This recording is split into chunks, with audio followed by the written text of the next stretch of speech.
Alors, je vous avais dit qu'on allait beaucoup pratiquer. C'est crucial quand on développe, quand on apprend quelque chose de manière générale. Et ici, donc, on va faire plein de petits exercices de petites créations, d'animations, de création d'interfaces. Voilà, qui est vraiment un côté visuel et fun pour qu'on puisse mettre en pratique tout ce qu'on a appris.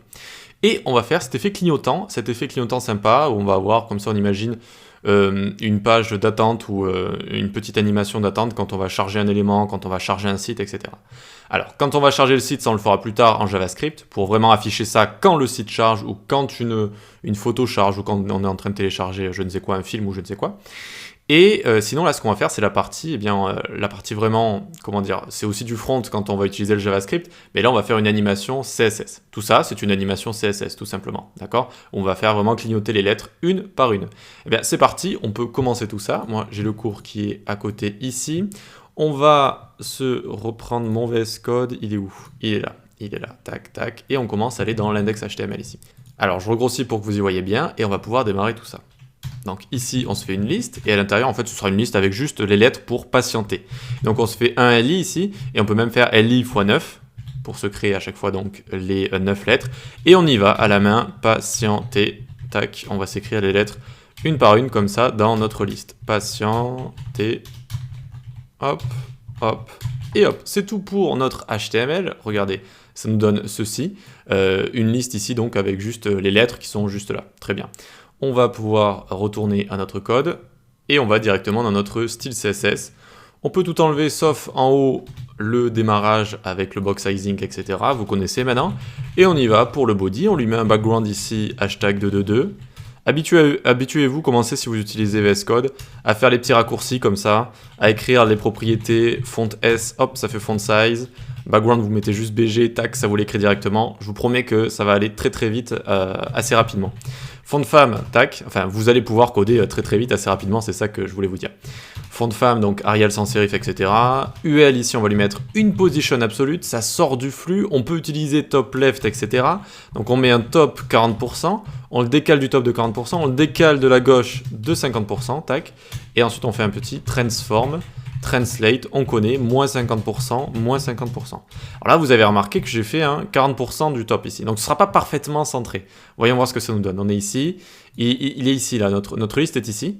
En fait, elle n'est pas parfaitement centrée sur Y, elle est un petit peu remontée, parce que je trouve que quand on centre parfaitement, notamment donc quand on va... Alors, il est où mon code? Il est ici. Quand on va ici faire 50%, donc on voit ici le menu qui est un petit peu trop baissé, en fait, vu que il est parfaitement centré, mais à partir du P, si vous voulez, à partir du haut du P ici. Et ensuite, il y a le contenu qui déroule en bas, donc on dirait plus que c'est parfaitement centré. C'est pour ça que j'aime bien le remonter légèrement, et en mettant 40% ici, 40%, voilà. Allez, on peut continuer, on vient ici faire UL, LI, donc les LI qu'il y a dans UL, on les display inline block, pour les mettre les uns à la suite des autres. On les liste style type none, vous savez, ça a des petits... des petits ronds à côté des listes, hop, on les enlève comme ça, on met une color qu'on va mettre 48, 48, 48, comme ça, 48, 48, 48, très bien, font size de 90 pixels, letter spacing, un écartement des lettres de 15 pixels entre chaque lettre, pour pouvoir avoir un bon effet néon, on imagine, avec voilà, un petit panneau de néon, et ensuite on fait notre animation qu'on va appeler flash. Toujours bien de mettre un nom qui veut dire quelque chose à vos animations, par exemple ici si je l'avais appelé F1 pour flash 1, ça aurait été un petit peu bof. Soyez toujours explicite. Ça va durer 1,4 secondes. De manière comment? Linéaire, vous savez, easy in out, etc. Eh bien, vous avez également linéaire, c'est-à-dire que ça va se faire sans changement, sans easy in out, etc. Donc on met linéaire, ça se fait de manière linéaire. Et à l'infini, parce qu'on a envie que notre néon il clignote à l'infini. Très bien. Donc voyons voir ce que ça donne déjà, ce qu'on a ici. Eh bien, on a nos lettres ici, très bien. Et alors, je vous le fais pas voir sur le côté, parce que regardez, si on le met sur le côté, ça commence à faire ce genre de choses. Je vous montrerai à la fin comment gérer ça. Donc, très bien, on a nos lettres ici, comme à l'exemple qu'on a là. Très bien, on a tout placé, display inline block pour les mettre les uns à la suite des autres. Voilà, très bien. Et bien, on peut commencer à créer notre animation, notre keyframes. Donc, on vient là, tac, tac, faire arrobase keyframes. On l'a appelé comment? Flash. Surtout pas faire d'erreur. Excusez-moi, à force de parler. Donc, arrobase keyframe flash, pardon, tac, 0%. On le fait démarrer à la color, donc 48, 48, 48. On répète en fait les propriétés qu'il y a ici, hein, on répète tout. Donc on le fait démarrer à color et à text shadow none. Text shadow none. De base, on ne met pas de text shadow. Text shadow qui permet d'avoir des ombres, vous savez, box shadow, text shadow, sur le texte. Ensuite, à 90%, eh bien, on veut exactement la même chose, en fait. On a envie que ça ne bouge pas pendant de 0 à 90% de l'animation, ça ne bougera pas. Et seulement à 100%, pour faire cet effet clignotant, en fait, seulement à 100% ici, on lui met une color à notre texte type gold, un petit peu, donc FFF 900, ça donne un jaune comme ça, canari, et text shadow qui va changer. Text shadow, on va lui mettre 0 sur X, 0 sur Y, 7 pixels de flou, couleur canari comme on a vu au-dessus, et on peut lui rajouter un deuxième text shadow. En fait, on peut lui en rajouter autant qu'on veut, ça va les accumuler les uns sur les autres. Donc, un text shadow qui va avoir un flou plutôt léger, d'accord, donc pas trop étendu, assez pétant, et un autre qui va être plus orangé, mais qui va faire le pourtour, en fait, pour faire cet effet un peu néon. Et donc, toujours 0 sur X, 0 sur Y, 50 pixels de flou cette fois, 50 pixels, pour que ce soit bien étendu. Et la couleur va être différente, FF6C00, et ça nous donne voilà, une sorte d'orange, comme ça, très bien.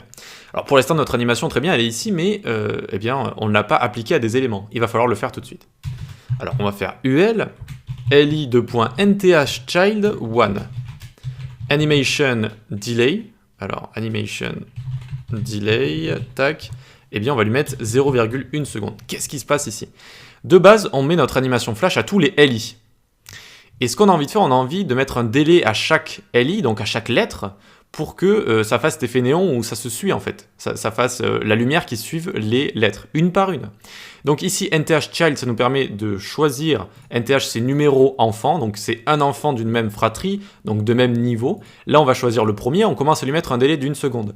Et on va incrémenter pour chaque élément, c'est-à-dire le second aura un délai de 2 secondes, et donc d'abord lui va s'allumer, puis ensuite lui, etc., etc. Donc vous l'aurez compris, c'est pas très fun, mais il va falloir dupliquer, donc Maj Alt flèche du bas, voilà, on duplique pas mal de fois, en tout 9 fois, et ici donc on n'a plus qu'à faire 3, 3, et donc ça correspond à chaque fois, hein, vous aurez compris, par exemple ici 4, 4, ça se fait assez rapidement, en vrai c'est pas le truc le plus embêtant que j'ai fait, que j'ai recopié de ma vie. Vous avez 6, 6, et on va jusqu'à 9, hein, on va jusqu'à 9, donc ici, ça va être 7, 7. Vous verrez que quand on utilisera des préprocesseurs CSS, notamment, on pourra faire des petits raccourcis qui vont créer du code d'un coup, en fait. Qui créent beaucoup de code d'un coup, et donc on n'a pas besoin de faire tout ça à la main. Mais ici, c'est très bien. Tac, 9, ça suffit. Hop, c'est terminé. On a mis un delay, donc voilà, chaque lettre va s'allumer, mais les unes à la suite des autres. Voyons voir si ça fonctionne. Hop, on vient ici, et tada, on a notre animation qui est plutôt sympa, où on a tout qui s'anime comme ça, les lettres les unes à la suite des autres. Et on voit qu'il y a une couleur jaune aux lettres et il y a cette sorte d'effet néon. Alors comment on pourrait mieux le voir? Il faudrait le mettre tout le temps en place. Donc ici par exemple, tac, on prend ça, on fait CTRL-C, ça le met en commentaire, et on vient le mettre en couleur de base sur nos LI ici. On revient là, et c'est vrai qu'il y a la couleur noire, il y a la couleur noire ici. Il y a la couleur noire, comment ça se fait qu'il y a la couleur noire comme ça? Ah, parce qu'il y a le text shadow. Il faut aussi la couleur qu'on a mise ici. Voilà. On lui passe également cette couleur. Donc la couleur jaune pour l'intérieur de la lettre, le petit flou doré et le flou étendu orangeâtre. Voilà. Et donc, vous voyez ce que ça fait? C'est-à-dire, au milieu de la lettre, on a la couleur jaune. Ensuite, on a un tout petit text shadow que vous devrez voir normalement sur votre écran, qui est aussi jaune. Et ensuite, on a cet effet orangé, orangeâtre, autour comme ça, et ça donne vraiment un effet néon plutôt sympa, plutôt cool. Voilà, donc je voulais vous le montrer comme ça. Maintenant on peut faire CTRL-Z, tac, tac, on remet la couleur ici, on décommande ça, très bien. Alors là, on est content, ça fonctionne très bien, mais on voit que là, ça fonctionne pas tip-top, et en fait, on peut la jouer beaucoup plus fine pour faire quelques propriétés à remplacer ici, pour que ça fonctionne bien sur les petits écrans. En fait, là, le fait de la forcer à aller à left 50%, et puis de la translate de moins 50% sur X, ça fait que le contenu est forcé de passer à la ligne comme ça, pour laisser une sorte de marge sur les côtés, pour que ça reste centré sur X. Bon. Déjà que c'est pas très facile à comprendre pour un débutant, en plus, on pourrait faire une chose beaucoup plus simple. On va donner à notre liste une largeur de 100% et parfaitement centrer nos éléments. Donc déjà, on peut faire ça, regardez, ça va fonctionner, vous allez voir. On met ça ici, hop. Ici, donc, notre font size, bon, on n'y touche pas pour l'instant. On va dans notre liste et on va lui faire prendre une width 100%. Donc là, ça prend de gauche à droite 100%. Mais du coup, le texte n'est plus centré à l'intérieur. Il reste à gauche ici. C'est normal, c'est le comportement de base. Et maintenant, on va mettre un text align center. Text align center. Text align center, super. Donc ça va centrer le texte ici. Alors on a toujours un petit problème ici, mais déjà c'est un petit peu moins grave. Et le texte, il est parfaitement centré.